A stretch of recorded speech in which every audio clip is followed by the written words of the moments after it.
भारतीय पौराणिक कथाओं में राम और उनके 4 भाइयों की चर्चा तो होती है, परंतु क्या आप जानते हैं कि एक और भाई है जो इस कथा का हिस्सा है? यह एक बेहद रोचक प्रश्न है। यह कहानी सिर्फ कल्पना नहीं बल्कि हमारे ग्रंथों में भी विद्यमान है। राम, लक्ष्मण, भरत और शत्रुघ्न का नाम सबने सुना है, लेकिन क्या राम जी के भाई सिर्फ 4 ही थे? आइए इस रहस्य को साझा करते हैं। आनंद रामायण के अनुसार राजा दशरथ ने पुत्रेष्टि यज्ञ किया, जिसका परिणाम खीर के रूप में निकला। यह खीर 4 रानियों में बांटी गई, लेकिन कैकेयी की खीर में एक अंश वायुदेव ने उड़ा लिया।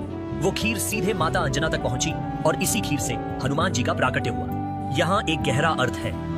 जिस खीर से श्री राम का जन्म हुआ, उसी खीर ने हनुमान जी को भी प्रकट किया। इस प्रकार कुछ संतों ने हनुमान जी को राम जी का 5वां भाई मान लिया। यह एक सशक्त तर्क है। श्री राम ने स्वयं हनुमान जी से कहा है, तुम मम प्रिय भरत के समान हो। यह कथन महत्व को और गहरा बनाता है। इसके अलावा श्री रामचरितमानस में 5 बार भरत जी हनुमान जी को भ्राता कहते हैं। यह केवल भावनात्मक नहीं बल्कि एक महत्वपूर्ण शास्त्रीय संकेत है। हाँ, इससे यह स्पष्ट होता है कि राजसी दायरे में राम के 4 भाई थे, लेकिन भक्ति और धर्म के स्तर पर हनुमान जी भी उनके भ्राता माने गए। इसलिए राम का सिंहासन 4 भाइयों के लिए था, परंतु उनके हृदय में हनुमान जी के लिए 5वां स्थान था।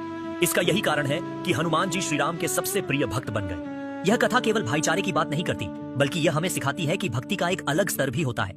हनुमान जी केवल भगवान राम के भक्त नहीं है, बल्कि उनका अनन्य प्रेम और सम्मान उन्हें राम के परिवार का अभिन्न हिस्सा बनाता है। इसलिए हमें यह स्वीकार करना चाहिए कि राम का वर्णन केवल 4 भाइयों तक सीमित नहीं है, बल्कि हनुमान जी के साथ वे 5 भाई हैं।